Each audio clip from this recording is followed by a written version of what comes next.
Hello friends, भक्ति daily blog में आपका स्वागत है। अगर आप चैनल पर नए हैं तो लाइक एंड सब्सक्राइब करना ना भूलें। बुध प्रदोष व्रत का महत्व। वार के अनुसार हर प्रदोष व्रत का महत्व अलग अलग होता है। जो प्रदोष व्रत बुधवार को पड़ता है उसे बुध प्रदोष व्रत कहते हैं। मान्यताओं अनुसार बुधवार प्रदोष व्रत करने से सभी मनोकामनाएं पूर्ण हो जाती है। इस प्रदोष व्रत में भगवान शिव की सुबह शाम विधि विधान पूजा करनी चाहिए।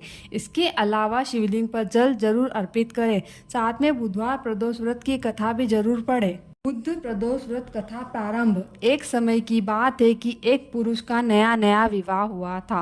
विवाह के कुछ दिनों बाद ही उसकी पत्नी अपने घर चली गई थी। कुछ दिनों के बाद वह पुरुष अपनी पत्नी को लेने उसके घर पहुंचा। जब वह अपनी पत्नी को लेकर लौटने लगा तो लड़के के ससुराल वालों ने उसे जाने से मना कर दिया क्योंकि उस दिन बुधवार था। लेकिन पुरुष ने अपने ससुराल वालों की बात न सुनी और वह अपनी पत्नी को उसी दिन घर ले गया। जब दोनों पति पत्नी नगर के बाहर पहुंचे तो पत्नी को प्यास लगने लगी। तब पुरुष लोटा लेकर पानी की तलाश में चल दिया।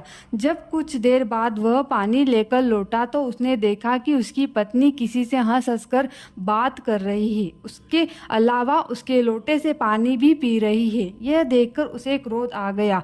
जब वह पत्नी के निकट पहुंचा तो उसने देखा कि उसकी पत्नी जिस व्यक्ति से बातें कर रही थी वो देखने में बिल्कुल उसी की तरह था।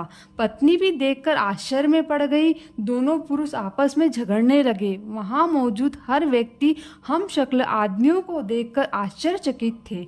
वहां मौजूद लोगों ने स्त्री से पूछा कि उसका पति कौन है, लेकिन उस स्त्री को कुछ भी समझ में नहीं आ रहा था।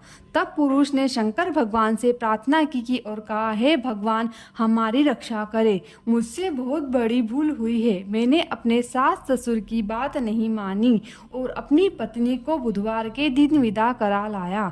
भविष्य में मैं ऐसा कभी नहीं करूँगा। पुरुष के प्रार्थना करते ही दूसरा पुरुष अंतर ध्यान हो गया। तब पति पत्नी सकुशल अपने घर पहुंच गए। कहते हैं कि उस दिन के बाद से दोनों पति पत्नी नियम पूर्वक बुध प्रदोष व्रत रखने लगे। मान्यता है कि जो बुध प्रदोष व्रत को करता है वह कथा सुनता है, उनकी सभी मनोकामनाएं पूर्ण होती है। बोलो ओम नमः शिवाय, हर हर महादेव, श्री गणेशाय नमः।